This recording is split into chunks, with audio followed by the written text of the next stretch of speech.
Can you speak on your upcoming album, In My Mind, and what we can expect from it?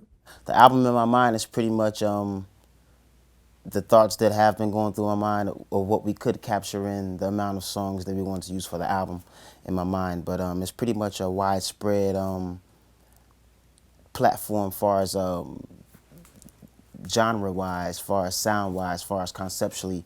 It's very much a widespread album than what you would normally get from a typical R&B or soul artist.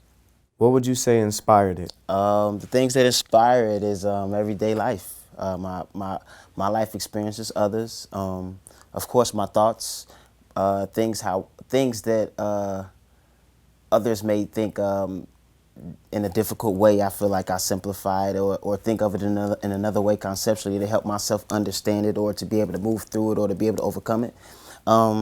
It's just in my mind. It's just my brain is just is a crazy thing sometimes. So I feel like that was the best way to really, put it through the music. What angles have you taken that kind of deviated from your normal R&B sound? Honestly, everybody that came in the studio with us within that 30 days, we just pretty much inspired everybody to reach beyond what they would normally do. I wanted everybody to understand that they were already good. It's like you already made the basketball team. Now we're actually trying to win the championship. It's not about trying to be fresh. It's not about trying to be dope. It's really trying to be the illest we could be. It's really trying to make history. And that's the mindset of me and everybody around me, pretty much. We understand that it's history rewriting time, and we'd rather have our name in it than pretty much be reading about others. Who are you working with on your album? I can't give too many features out on the album. I think we just saving that for a perfect time, even with the date and everything else. We haven't given out the date yet either. So some of the things on the wrapper, we do have some very, very special features. Right now that people do know, the single Church that we have Buddy and Chance the Rapper on, which is a pretty dope collaboration. And I just feel like I do that pretty well, and I'm still getting better at it, understanding it's not about comfort zone for an artist that's featured on the record, but it's about making something we've all never made before. What part of the Chi are you from? I'm from the South Side, 90s, 100s, 80s. Just growing up in the city, how was that for you? Honestly, it was the best. The best lessons in the city comes from the city. People from the suburbs come to the city to get them lessons. You know what I'm saying? Sometimes, it trickles out that way, but the hardcore lessons, the blood, sweat, tears, the pain and gain is in the city. That's where it's at. That's where everybody come to make their money. That's what people drive. That's what the city is driven. That's what forces the city. That's the heartbeat of the city, from downtown to, 119th. You could keep going further, but that's probably about it. You know what I'm saying? So you've said some of your friends have gang ties. How were you able to escape that in your life? Honestly, you keep your head on straight, but you always, understand what that game is. That game understand what you is too. You know what I mean? There is no difference. I just know who I am, and I understand the rules of the game. You know what I mean?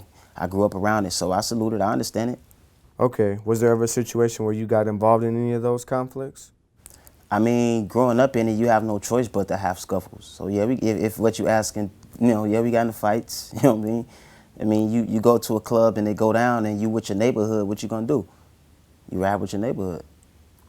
And if and it's kind of the backlash of that is, anybody else from another neighborhood that you actually got into that scuffle with, they see you from that neighborhood, you from that neighborhood. You know what I'm saying? Whether you are or you're not, whether you're affiliated or not, whether whether it's Trill or not, like that's how it is. That's not just Chicago, that's New York, that's Philly, that's Miami, that's London, that's Paris, that's anywhere, You are who you fight with. What made you move to LA? I feel like Chicago taught me everything it could teach me at that time.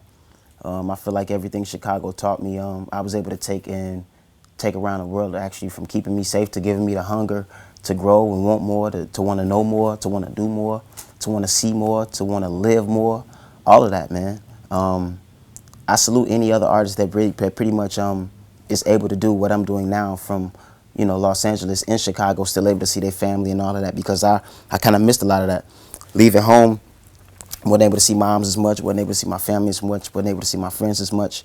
I got a chance to, get it in, but not as much as the everyday people that were around them every day. So it just you know, it made me not really want to forfeit this time at all. You know what I'm saying? What would you say are some of the major differences for you? Really, I just wanted to be where it was at, so that's why I came here. A lot of other people come here for so many different reasons. So my pros and cons may be slightly different from someone else's. My pros and cons, some of the ones that are similar to everybody else's. Anybody that wake up every day and have something that they want to do is something here in LA that's fun, cool, and never stops. That could take your mind off of what you're driven to do so easily, from women to partying to kicking it to shopping to eating at your favorite restaurants, finding new people. It's just so many cool things in LA. You just have to be focused, know when to put it down, get back to work, and go and get back to that and do it in your own time. You know what I'm saying? You've been in the game for over a decade. Can you describe what the grind is like to those who think that every artist is an overnight sensation? It's a process that never ends. It's a process that still continues right now. A lot of people didn't even really know where Puff came from. They just know they love Puff. You know what I'm saying? They think Puff came from Bad Boy. You gotta go back to Uptown and go back before that and go to the DC circus when he rocking in college and he actually being a promoter and all that. So it starts, and before that he was a dancer. So it was so many levels to the success that we see every day with the guys that we love and we admire. The guys that take the chance and roll the dice. So I feel like I have layers like that as well.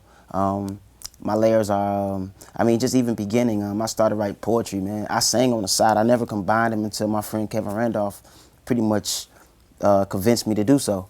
And ever since then, I never wrote another poem. I just been writing songs and a few movies in my mind as well. So it's just, the mind never stops. That's why the album is called In My Mind, because my mind is such a crazy place, man.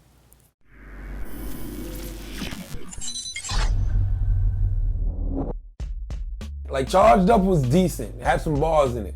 Back to Back is a tough diss record. I don't give a fuck what nobody say. The beat is not that hard. What? The Charged Up, Nah. the back-to-back beat really could have been a lot better. Yeah, but in the club it goes. And I tell y'all all the time, the greatest diss records in the world are the ones that play in the club. That shit's dope. If I rapped about driving around in a fucking car and like fucking listening to country music, nobody would give a fuck about that shit. Like, I make music about some shit because it sound cool. Like, I like making music. I make cool music.